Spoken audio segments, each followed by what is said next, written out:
Cristiano Ronaldo ലോകത്തിലെ ഏറ്റവും കൂടുതൽ ആരാധകരുള്ള ചുരുക്കം ചില ഫുട്ബോൾ താരങ്ങളിൽ ഒരാൾ. ഇദ്ദേഹത്തെ നമ്മൾ ഇഷ്ടപ്പെടാൻ ഒരുപാട് കാരണങ്ങളുണ്ട്. എന്നാൽ ഇദ്ദേഹത്തോട് നമുക്ക് ആരാധന തോന്നാനുള്ള 10 കാരണങ്ങളാണ് ഇന്ന് നമ്മൾ നോക്കാൻ പോകുന്നത്.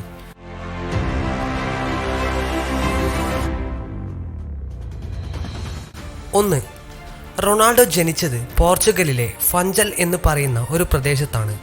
അദ്ദേഹം ചെറുപ്പത്തിൽ ജീവിച്ചിരുന്ന വീട് വളരെ ചെറുതും സൗകര്യം തീരെ ഇല്ലാത്തതുമായിരുന്നു.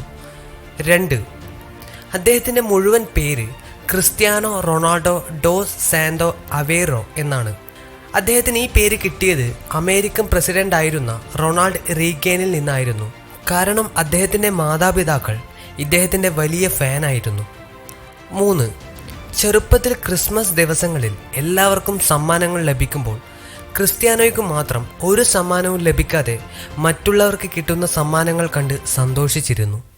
4, 14-ാം വയസ്സിൽ നാണം കെടുത്തിയതിൽ സഹികെട്ട് സ്വന്തം ടീച്ചർക്ക് നേരെ കസേര കൊണ്ട് എറിഞ്ഞ ഇദ്ദേഹത്തെ സ്കൂളിൽ നിന്ന് പുറത്താക്കിയിരുന്നു.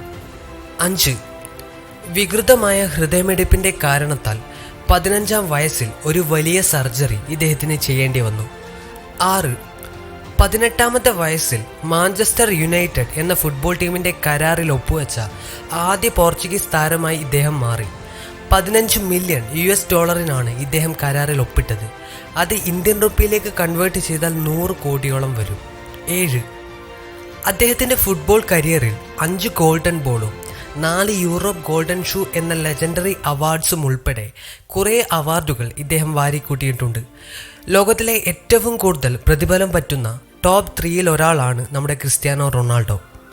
8, 10 വയസ്സുള്ള കുട്ടിയുടെ ബ്രെയിൻ സർജറിയും 9 വയസ്സുള്ള കുട്ടിയുടെ ക്യാൻസർ സർജറിയും ഉൾപ്പെടെ ഒരുപാട് ജീവകാരുണ്യ പ്രവർത്തനങ്ങൾക്ക് വേണ്ടി ഇദ്ദേഹം ധനസഹായം നൽകിയിട്ടുണ്ട്.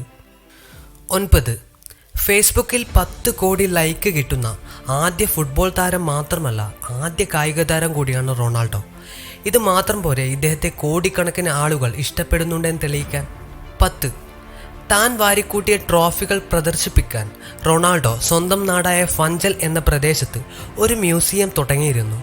വിദേശികൾ ഉൾപ്പെടെ ലക്ഷക്കണക്കിന് ആളുകളാണ് അത് കാണാൻ വേണ്ടി ഓരോ ദിവസവും അവിടെ തിങ്ങിക്കൂടുന്നത്.